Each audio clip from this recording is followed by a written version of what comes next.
PCC అధ్యక్షుడు మహేష్ కుమార్ గారి ఆదేశాలు, ఏఐసిసి ఇన్ఛార్జు మీనాక్షి గారి సూచనలు, రాష్ట్ర గౌరవ ముఖ్యమంత్రి రేవంత్ అన్న గారి సూచనల మేరకు రాష్ట్ర వ్యాప్తంగా నిన్న పెద్ద ఎత్తున ఆషాఢ మాసం సందర్భంగా మన కాసం ఫ్యాషన్స్ కిలో చీరలు కొనండి, అరకిలో చీరలు ఉచితంగా పొందండి. ఏదైతే కేంద్ర విద్యాశాఖ మంత్రి ధర్మేంద్ర ప్రధాన్ గారు 12 సంవత్సరాలుగా వాళ్ళు మేము దేశంలో వెలగబెట్టామని చెప్పి 152 సార్ల పేపర్ లీకేజ్ వల్ల ఎంతో మంది పేద విద్యార్థులు బలిదానమయ్యారు. మరి మొన్న నీట్ పరీక్ష రద్దు కావడంతో 21 మంది పిల్లలు బలిదానమయ్యారు. ఆ బలిదానాలకు కారణమైనటువంటి విద్యాశాఖ మంత్రి ధర్మేంద్ర ప్రధాన్ను బర్తరఫ్ చేయాలి. మోడీకి సిగ్గు శరం ఉంటే మరి నేను 12 ఏళ్ళు నిలగబెట్టినట్టున్నాడు. ఈ దేశాన్ని, భారతదేశాన్ని అమ్మే స్థితిలో కార్పొరేట్ స్థాయిలో కొమ్ము కాస్తున్నాడు. కార్పొరేట్ సంస్థలని బలోపేతం చేస్తున్నాడు. గతంలో నల్ల చట్టాలు తెచ్చి రైతులను నట్టవిచ్చి వేలాది మంది రైతుల ప్రాణాలు బలిగొన్నాడు. మరి అలా విద్యార్థులను కూడా వాళ్ళ ప్రాణాలు బలిగొనే విధంగా ఈ ఎగ్జామ్లను రద్దు చేయడం వల్ల మధ్యతరగతి పిల్లలు చాలా మంది ఇబ్బంది పడుతున్నారు. దానికి నిరసనగా నిన్న రాష్ట్రం పెద్ద ఎత్తున ప్రతి యువకుడు రోడ్డు మీదకి వచ్చి రాహుల్ గాంధీ గారి నాయకత్వంలో రేపు 2029లో మోడీ గారి ఉద్యోగం కూడగొడితేనే మాకు ఉద్యోగాలు వస్తాయని యువత మొత్తం రోడ్డు మీదకి వచ్చారు.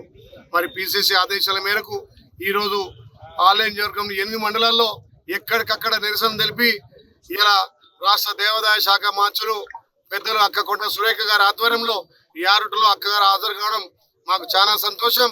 అక్కగారి నేతృత్వంలో ఈ నిరసన కార్యక్రమం చెప్పినాం. ఇప్పటికైనా మోడీ బుద్ధి తెచ్చుకొని ఏ పిల్లల బలిదానం ఉందో ఆ పిల్లలకు వాళ్ళ కుటుంబాలను ఆదుకోవాలి. వాళ్ళ కుటుంబానికి ప్రభుత్వం నుంచి ఆర్థిక సాయంతో పాటు దీనికి కారణమైనటువంటి ధర్మేంద్ర ప్రధాన్ గారిని రాజీనామా చేయించేంత వరకు, బర్తరఫ్ చేసేంత వరకు మా పార్టీ శ్రేణులు ఉద్యమిస్తాం. తప్పకుండా మోడీకి 2029లో గోరి కట్టేది ఖాయం. అందుకే పెద్ద ఎత్తున ఉధృతం చేస్తాం. దీనికి మాకు సంఘీభావంగా ఈ ధర్నాలో పాల్గొన్న మా ఎండోమెంట్ మంత్రి మా అక్క సురేఖ గారికి, ఇక్కడ పాల్గొన్న రాష్ట్ర జిల్లా నాయకులు, మండల నాయకులందరికీ పేరు పేరున ధన్యవాదాలు. ఇప్పుడు పెద్దలు అక్కగారు మాట్లాడతారు. నమస్కారం.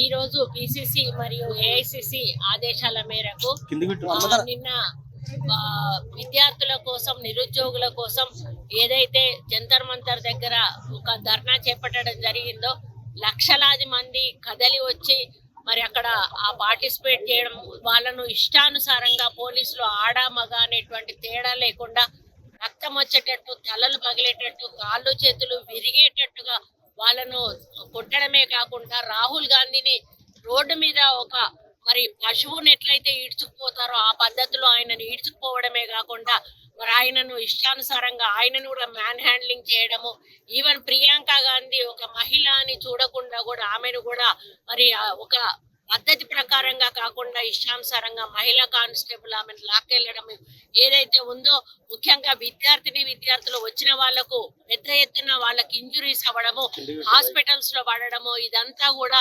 చాలా దుర్మార్గము, చాలా దౌర్జన్యము. ఈ రోజు బీజేపీ ప్రభుత్వము చేస్తున్నటువంటి ఈ అరాచకాలను ఆపాల్సిన అవసరం ఎంతైనా ఉంది. వాళ్ళు ఏం అడిగారు? మేము నిరుద్యోగులము, మేము చదువుకున్నాము, మాకు ఉద్యోగాలు రావటం లేదు. ఇప్పుడుకి 12 సంవత్సరాల నుంచి 150 పేపర్లు ఎన్టీఏ ఆధ్వర్యంలో లీక్ అయినాయి. అది అదానికి సంబంధించినటువంటి సంస్థ. ఆ సంస్థను రద్దు చేయాలి. అదానికి ఆ యొక్క సంస్థకు మీరు అప్పచెప్పొద్దు. ఏవైతే గతంలో జరగడం వలన ఎవరైతే అర్హులైన వాళ్ళకి మేము పాస్ కాలేకపోయినామో, మాకు ఉద్యోగాలు రాలేదు, అందులో అవసరమన్న వాళ్ళకి ఉద్యోగాలు ఇవ్వడం వలన మరెవరైతే ఎదురు చూస్తా ఉన్నారో వాళ్ళందరూ కూడా ఆత్మహత్యలు చేసుకుంటా ఉన్నారు.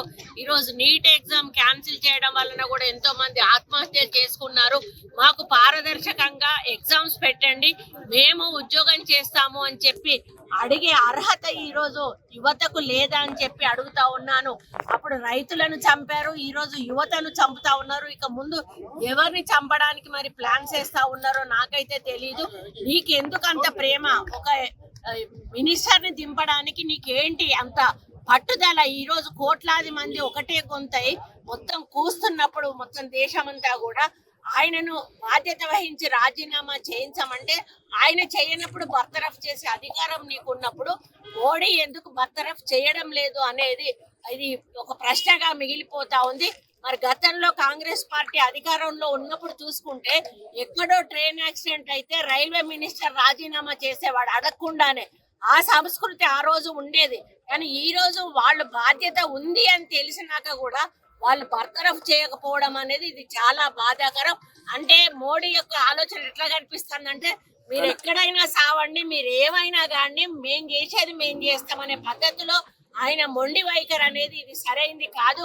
ఒక ప్రధానమంత్రిగా కొన్ని ఆలోచనలు మీకు ఉండాలి. ఇక్కడ జరుగుతున్న మరి పరిస్థితులను బట్టి మీరు కూడా కొన్ని ఆలోచనలను మార్చుకొని మీ ప్రభుత్వాన్ని నడపాల్సిన అవసరం ఉన్నది. అన్ని ప్రైవేటీకరణ చేసుకుంటూ పోతే రేపు అన్నమో రామచంద్ర అని అందరం కూడా అడుక్కు తినాల్సిన అవసరం వస్తుంది అనేది మరి ప్రజలందరూ కూడా గుర్తించుకోవాలి. మరి అదాని అమ్మాని తప్పితే వాళ్ళు రెండు కళ్ళుగా ఈరోజు మోడీకి ఉన్నారు, వాళ్ళిద్దరే కనిపిస్తా ఉన్నారు తప్పితే ప్రపంచంలో దేశంలో ఎవ్వరు కూడా ఈరోజు మోడీకి కనపడతలేరు, ఎవరి బాధ కూడా వినపడతలేదు. ఈరోజు కోట్లాది మంది విద్యార్థులు రోడ్ల మీదకి వస్తే కూడా మరి ఆయనకు జనసంద్రం అయినా కూడా జనసంద్రం కూడా ఆయనకు కనపడకపోవడం, వీధి నుంచి అసలు వాళ్ళు వచ్చిన వాళ్ళు పోలీసు వాళ్ళ గూండాల ఎవరో తెలియదు, వాళ్ళందరినీ కూడా కట్టెలకు ముళ్ళులు పెట్టి మరి మొలలు కొట్టి మరి లాఠీ చార్జీలు చేపించి పిల్లల జీవితాలతోటి ఈరోజు చెలగాట మాడిన మోడీ నిజంగా బాధ్యత వహించాల్సిన అవసరం ఉన్నది. వారిని బర్తరఫ్ చేయాల్సిన అవసరం ఉన్నది. విద్యార్థుల డిమాండ్స్ కు తలవకి వాళ్ళని వెంటనే మరి ఏదైతే ఎడ్యుకేషన్ మినిస్టర్ సెంట్రల్ మినిస్టర్ ఉన్నారో ఆయనను బర్తరఫ్ చేయాల్సిన అవసరం ఉన్నది.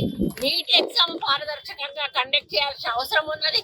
గతంలో జరిగిన అవకతవకల మీద ఎంక్వైరీ చేపించి దానికి బాధ్యులైన వాళ్ళందరినీ కూడా సస్పెండ్ చేసి అందులో ఏమైనా అవకతవకలు ఉంటే వాటిని కూడా సరిచేయాల్సిన అవసరం ఉన్నదని ఈ సందర్భంగా డిమాండ్ చేస్తూ దయచేసి పిల్లల జీవితాలతోటి రైతుల జీవితాలతోటి ఆడుకోవద్దు. ఎందుకంటే పిల్లలు దేశానికి వెన్నుముక లాంటి వాళ్ళు, రైతులు కూడా దేశానికి వెన్నుముక వాళ్ళు. వీళ్ళు తలుచుకుంటే ప్రభుత్వాన్ని దింపడం వాళ్ళ కానీ నీకు రాబోయే రోజులు దగ్గర పడ్డాయి కాబట్టి ఇట్లాంటి కార్యక్రమాలు చేస్తా ఉన్నావు. మరి కాబట్టి నిన్ను నమ్ముకున్న ప్రజలు ఈ రోజు మరి బాగా ఉండాలి అంటే నువ్వు వాళ్ళు చేసిన డిమాండ్లను ఒప్పుకొని వెంటనే ఆయనను పదవిలోంచి తొలగించి మరి ఆ ఎన్ఐటిని కూడా ఎన్టీఏని కూడా రద్దు చేసి మరి ఒక కొత్త సంస్థకు అప్పచెప్పి ఎగ్జామ్స్ జరిపించాల్సిందిగా మోడీ గారిని డిమాండ్ చేస్తూ మరి మేము అది చేసే వరకు కూడా యువత వెంట ఉంటాము. కాంగ్రెస్ పార్టీ మరి రాహుల్ గాంధీ గారి నాయకత్వంలో అని తెలియజేసుకుంటూ మా ముఖ్యమంత్రి గారు కూడా ప్రత్యేకంగా మరి దీని మీద మా అందరికీ కూడా ఆదేశాలు ఇచ్చారు. మాకు పిసిసి ప్రెసిడెంట్ గారు ఆదేశాలు ఇచ్చారు, మీనాక్షి మేడం ఆదేశాలు ఇచ్చారు. కాబట్టి రాష్ట్ర వ్యాప్తంగా ఈ రోజు అంతా కూడా నిరసన కార్యక్రమం నిన్న జరిగింది, ఈ రోజు జరిగింది, ఇది జరుగుతూనే ఉంటది. కాబట్టి మోడీ గారు స్పందించాలని డిమాండ్ చేస్తూ సెలవు తీసుకుంటాం. వాళ్ళు చేసుకుంటున్నారు, మేము చేసుకుంటున్నాం. అది ఏదో దీన్ని తప్పుదారి పట్టించడానికి వాళ్ళు మాట్లాడేటువంటి మాటలు తప్పితే అట్లాంటి అల్లర్లు సృష్టించే అలవాటు ఎప్పుడు కూడా కాంగ్రెస్ పార్టీకి లేదు.